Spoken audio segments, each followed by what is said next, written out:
Hello everyone, how are you all? I hope you all are fine. So Nifty at 75 point down था, Bank Nifty flat था and micro cap index 1% and small cap 1%.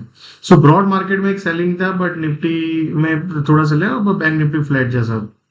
So basically let's try to observe जो basically key important area है कि जहाँ पे एक बार सबके stop loss market trigger कर सकता है एंड पैनिक क्रिएट कर सकता है एग्जैक्टली हम वही एरिया के आसपास है. सो लेट्स ट्राई टू सी कि क्या सिनारियो ओपन हो रहा है. सो बेसिकली अगर आप देखेंगे ये एक डिमांड एरिया है, एग्रेसिव डिमांड एरिया है बट काफी बार एग्रेसिव डिमांड एरिया के नीचे बाजार एक बार टेम्पररी चला जाता है और सबके स्टॉप लॉस हिट करता है एंड फिर वहां से एक बार बाउंस कर सकता है या तो नीचे में एक जो हाईएस्ट एग्रेसिव एरिया है 24,250 से 24,100 मोटा मोटी. सो आइदर ये एरिया में बाजार जाने की कोशिश कर रहा है और यहाँ पे मुझे लगता है एक फाइनल बॉटम बन सकता है बाजार में और उसके बाद बाउंस बैक करे या दूसरा सिनेरियो कि एक बार यहाँ के ऊपर चला जाए और फिर ब्रेकआउट करे. So that's two scenario. Let's see how market do. So for tomorrow सबसे इंपॉर्टेंट एरिया जो मुझे अभी लग रहा है वो है 24,640 से 700 का जोन है एंड 735. सो बेसिकली ये एरिया बहुत इंपॉर्टेंट है. यहाँ पे आएगा कहीं ना कहीं तो नीचे में एक सेलिंग आ सकता है और अगर मान लो इसके ऊपर जाके सस्टेन हो गया एंड फिर ब्रेकआउट करता है तो फिर एक शॉर्ट कवरिंग बाजार में देखने को मिलेगा जो 24,860 890 25,050 तक भी लेके जा सकता है. सो फॉर टुमारो मुझे लगता है कि एक बार ये लो को अगर काटे एंड वापस फिर ऊपर आ जाए और फिर ब्रेकआउट करे so that can be a good trade. Otherwise as of now the short is the best idea.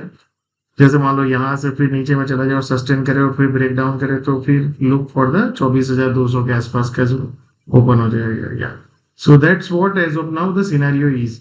सो यहाँ पे आप देख सकते हो ये सिनेरियो में एक बार ये लोगों के पास पैनिक करवा सकता है लोगों को. Now let's look at the bank Nifty. So bank Nifty भी अगर आप ऑब्जर्व करेंगे तो डिमांड एरिया के आसपास है. ये एरिया पे यहाँ पे लोगों का स्टॉप लॉस हिट कर सकता है, पॉसिबल है. That's a possibility. So let's try to look at the scenario in a smaller time frame. So ये जो अगर आप देखेंगे डिमांड जोन के आसपास ही ट्रेड कर रहा है. आज यहाँ पे कहीं ना कहीं ओपन हुआ फिर उसके बाद नीचे गया फिर ये हाई पे सबके स्टॉप लॉस बाजार ने हिट किए एंड उसके बाद फिर अगेन नीचे चला गया. सो फॉर टुमारो सबसे इंपॉर्टेंट एरिया है एक ये जो आज का हाई है. मेरे अकॉर्डिंगली सबसे इंपॉर्टेंट है 55,630 से 720 का जोन है एंड फिर नीचे जाने की कोशिश करें तो लुक फॉर शॉर्ट. इसके ऊपर जाके सस्टेन करे 700 से 700 मतलब 750 के ऊपर और फिर ब्रेकआउट करे तो फिर 55,900 56,140 से 370 ये सब जोन में ओपन होने के मैक्सिमम चांसेस है. So I hope you are clear yeah. So नीचे में अगर आप देखेंगे तो ये एक सबसे इंपॉर्टेंट 54,200 टू 3,850 ये बहुत एग्रेसिव बाइंग जोन है एंड दूसरा अभी ये जो है अभी. सो ये दो एरिया है. आइदर यहाँ से ही एक बार पैनिक सबके स्टॉप लॉस उड़ा के रिवर्स हो जाए या नीचे में यहाँ पे जाए.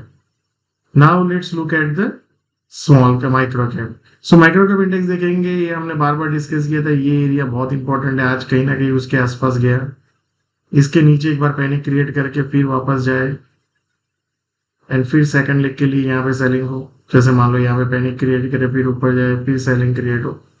सो देन नेक्स्ट फ्यू मंथ्स में अल्टीमेटली फाइनल बॉटम बाजार में एक क्रिएट हो. सो बेसिकली अभी के अकॉर्डिंगली अगर ये देखें ये एरिया एक जो यहाँ से तेजी हुई तो ये एरिया में आ सकता है ये एरिया एंड फिर एक पुल बैक आ सकता है. जब तक ये एरिया को ब्रेक डाउन नहीं करता है बाजार कॉन्सिस्ट तब तक ये लो को रिविजिट करना पॉसिबिलिटी कम लगे. जैसे ही वो तोड़ेगा तो लो रिविजिट होने का चांसेस ज्यादा हो जाए. सो एज हमने डिस्कस किया था इतनी बड़ी तेजी के बाद वी शेप रियली डिफिकल्ट लग रहा है. सो rather than it can be a W इस तरह से या इस तरह से या इस तरह से या that's a possibility. So thank you so much and see you all again tomorrow.